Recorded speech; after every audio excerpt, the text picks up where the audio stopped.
বাড়িতে এসে ঘরের ভিতরে ঢুকেই সবার প্রথমে এই যে জানালাটা খুলে দিলাম। প্রচণ্ড গ্যাস হয়েছিল ঘরের ভিতরটার, কেমন যেন একটা গন্ধ বেরিয়ে গিয়েছে। তো তারপরে এই যে বিছানাটা একটু গুছিয়ে নিচ্ছি, কারণ আমরা তো জুই আর আমি তো একটু আধটু ঘুমিয়েছিলাম বাসের মধ্যে, কিন্তু ও এক ফোঁটাও ঘুমায়নি। আর ও এসে একটু সামনে থেকে হাঁটাচলা করে এসে চলে গেল নদীতে স্নান করতে। অনেকদিন ধরে ওর নদীতে স্নান করা হয়নি, মানে কত পরিমাণে মিস করতেছে নদীটাকে ভাবো। এসেই একদম ছুটে চলে গিয়েছে। আর আমি এদিকে বিছানাটা ঝেড়ে নিচ্ছি, তাহলে এসে ও একটু রেস্ট করতে পারবে। কালকে যেখান থেকে ভিডিওটা এন্ড করেছিলাম সেখান থেকেই ভিডিওটা স্টার্ট করে দিলাম। ভেবেছিলাম যে ড্রেসটা চেঞ্জ করে তারপরে বাকি কাজকর্মগুলো করি, কিন্তু ভাবলাম যে না, দেরি হয়ে যাবে। আর বিছানাটা ঝাড়াঝুড়ি থাকলে পরে একটু বসে রেস্ট করতে পারবো। রেস্ট তো করতে ইচ্ছে করছে এখনও, কিন্তু কাজগুলো কমপ্লিট করতে হবে, অনেক কাজ পড়ে আছে। তো শুধু এসেই জুসুনাকে স্নানটা করিয়ে দিয়েছি। আর কি বলতো, ওর পিঠটা প্রচণ্ড ঘামে, তো ঘামতে ঘামতে পিঠটা একদম কেমন হয়ে গিয়েছে। আর ওর যে পিঠের মধ্যে ঘাগুলো ছিল সেইগুলো একটু মানে বেড়ে গিয়েছে, যেহেতু ঘাম ছিল প্রচুর পরিমাণে বাসের মধ্যে। আর এইদিকে দেখো, খাটের এই ডাসাগুলো হচ্ছে ধুলোবালি দিয়ে ভর্তি হয়েছিল, সেগুলো একটু সার্ফের জল দিয়ে একটা ন্যাকড়া ভিজিয়ে ভালো করে মুছে নিচ্ছি। অনেকদিন ঘরে না থাকলে বুঝতেই পারো ঘরের কি অবস্থা হয়, চারিদিকে ধুলো। তারপরে তো আমাদের ঘরে মাকড়সার জালের কথাই নেই, চারিদিকে মাকড়সার জাল হয়ে আছে। ঝাড়াঝাড়ি করে নিলাম, তার মধ্যে ফ্যানটাও মাকড়সার জাল দিয়ে ভর্তি হয়েছিল। সেই ফ্যানটা হচ্ছে নারিকেলের যে ঝাড়ুটা ছিল আমাদের, সেই ঝাড়ুর কাঠিগুলো দিয়ে ভালো করে পরিষ্কার করে নিলাম, আর তার সাথে একটু মুছে রেখে দিলাম। খিদে তো প্রচণ্ড পেয়ে গিয়েছি, কিন্তু এগুলো আগে পরিষ্কার করব, তারপরে একটু শান্তিতে খেতে পারবো, না হলে খাবার পেটে ঢুকবে না। কারণ এই কাজগুলো তো আমাকেই করতে হবে, আর যত তাড়াতাড়ি এগুলো কমপ্লিট করতে পারবো তত তাড়াতাড়ি আমি একটু ভালোভাবে রেস্ট করতে পারবো। হয়তো কেউ কেউ ভেবেছিলে যে দিদিভাইদের বাড়িতে যে ভিডিওগুলো করেছিলাম সেগুলোর কমেন্ট বক্স আমি বন্ধ করে দিয়েছি। আসলেই না, আসলে ওই যে কৃষাণু আর জুই খেলছিল, বারবার লাফালাফি করছিল। একবার তো ছাদ থেকে এই যে জুই আর হচ্ছে মৌসুনা দেখতেছিল, তার জন্য একটা ভিডিওতে কমেন্ট বক্স অফ করে দিয়েছিল কমিউনিটি থেকে। আর একটা হচ্ছে আমি ঢেঁকি শাক কাটতেছিলাম, তার জন্য যে ছুরি দিয়ে কাটতেছিলাম, ওখানে গিয়ে লাফালাফি করতেছিল জুই ওরা, তার জন্য ওই ভিডিওটার কমেন্ট বক্স অফ করে দিয়েছিল। আমি বারবার অন করে দিচ্ছিলাম, কিন্তু বারবার অফ হয়ে যাচ্ছিল। তো যাই হোক, চলো এগুলো পরিষ্কার করে নেই ধীরে ধীরে।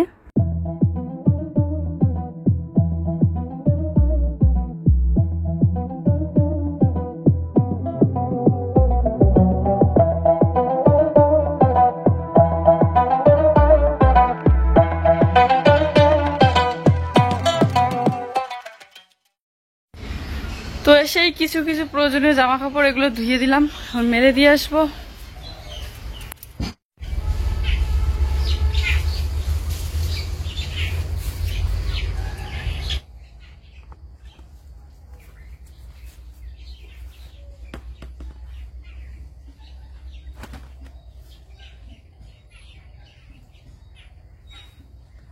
অনেকদিন পর আমার ভিডিওতে তোমরা আমাদের বাড়ির চারপাশটা দেখতেছো, কেমন লাগতেছে অবশ্যই কমেন্ট করে জানিও। এই যে বাড়ির সেই পিছনের দিক, সামনের দিক, এগুলোই তো প্রত্যেক দিনের ভিডিওতে আমার থাকেই। তবে অনেক দিন হয়ে গেল যেহেতু বাড়িতে ছিলাম না, তাই এগুলো তোমাদের সাথে শেয়ার করা হয়নি।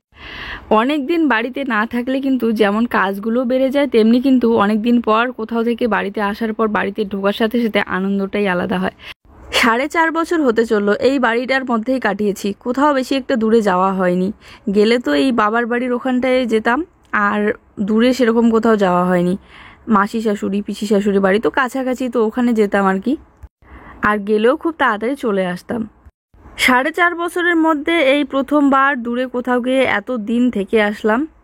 যাই হোক, আজকে এই জামা কাপড়গুলো বেশি একটা না ধুইলেও হইতো, তবে নতুন যে জামা কাপড়গুলো সেইগুলো হচ্ছে তিথি পড়ে যাবে, নষ্ট হয়ে যাবে, যেহেতু ঘাম পড়েছে সেগুলো ধুয়ে দিলাম। আর জুইয়ের জামা কাপড় তো অনেকগুলোই প্রয়োজন আজকের দিনেও, কারণ ও প্রত্যেক দিনে 2-3টা করে হচ্ছে ড্রেস চেঞ্জ করে দিতে লাগে, কেননা প্রচণ্ড ঘামে। পিঠটা বিশেষ করে, পিঠ কেন এত ঘামে আমি বুঝতে পারি না। আগে কিন্তু এরকমটা ছিল না মোটেই, শরীর ঘামতো কিন্তু পিঠ ঘামতো না। এখন ড্রেস পরিয়ে দেওয়ার সাথে সাথেই পিঠটা ভিজে যায়।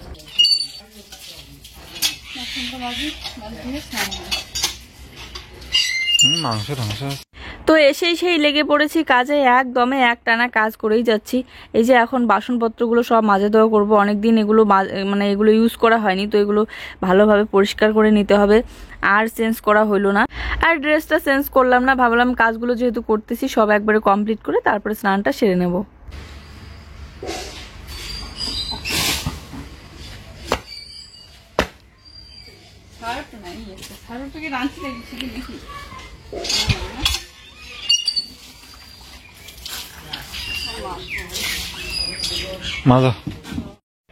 সার্ফের প্যাকেট ছিল না বলে অনেক কিছুর ধোয়া হলো না, এগুলো কালকে ধুয়ে দেবো। একদিনে এত কাজ করলে আবার কোমরে ব্যথা হয়ে যাবে, শরীর ব্যথা হয়ে যাবে, এমনিতেই শরীর খুব ক্লান্ত আছে, তাই না? এখন এই যে স্নান করে চলে আসলাম, এখন একটু ভাত খাবো, ভাত খেয়ে তারপরে শুয়ে রেস্ট করব। আর ও তো একদম নদী থেকে স্নান করে এসেই একদম ঘুমিয়ে পড়েছে, এত ডাকছি তবু উঠছে না। একটু ভাত খেয়েছে আর বলছে খেতে ইচ্ছে করছে না, তো না খেয়েই ঘুমিয়ে পড়েছে। তো এর জন্যই ডাকছিলাম খাওয়ার জন্য। জেঠিমাদের বাড়ি থেকে একটুখানি সবজি নিয়ে আসলাম, এই বেলায় আর রান্না করব না, খুব খিদে পেয়ে গিয়েছে। আর তো এখানে আছে কচুর ডাল আর হচ্ছে বরবটি ভাজা, শাক, এগুলো দিয়ে এখন খাওয়া দাওয়া করব। খাওয়া দাওয়া করে কি সুন্দর একটা ঘুম দিচ্ছিলাম, আর চলে গেল কারেন্ট চলে গেলে বুঝতে পারো কি পরিমাণে যে গরম লাগে, আর ঘুমাইতে পারলাম না। এইরকম অবস্থায় উঠে চোখগুলো প্রচণ্ড ব্যথা করছে, আর এই দেখো কি লাল হয়ে গিয়েছে। গুড ইভিনিং বন্ধুরা, সন্ধ্যা লেগে গিয়েছে, এই দেখো ওর এখনো পর্যন্ত ঘুম হচ্ছে না। আসলে আমি তো বাসের মধ্যে ঘুমিয়েছিলাম, কিন্তু ও এক ফোঁটা ঘুমোয়নি, ও জেগেই ছিল। আমি আর জুই তো ঘুমিয়েছিলাম। তো এসে এই যে খাওয়া দাওয়া একটুখানি করে এই যে ঘুমিয়ে পড়েছে স্নান টান করে, আর এখনো পর্যন্ত উঠছে না। বাইরে কিন্তু অন্ধকার হয়ে এসেছে। চলো এদিকে আমি জল ঠল নিয়ে আসি, নিয়ে এসে দুধ গরম করে নেই। মনে হচ্ছে এই ঘুম ক্লিয়ার করতে 2 দিন লেগে যাবে। যাই হোক, ও ঘুমাচ্ছে, ঘুমাক, একটু পরে ডেকে দেবো। আর এদিকে হচ্ছে দুধটা জাল দিয়ে নেবো, তার আগে বাসনপত্রগুলো গুছিয়ে রাখা হয়নি, সেগুলো গুছিয়ে রাখছি। জুইসোনাকেও আর আজকে টিউশনে দিয়ে পাঠাইনি, কালকেও টিউশনে দিয়ে পাঠাবো না, স্কুলেও দিয়ে পাঠাবো না, কারণ 2 দিন ওর রেস্টের প্রয়োজন আছে, শরীর খুব ক্লান্ত হয়ে গিয়েছে।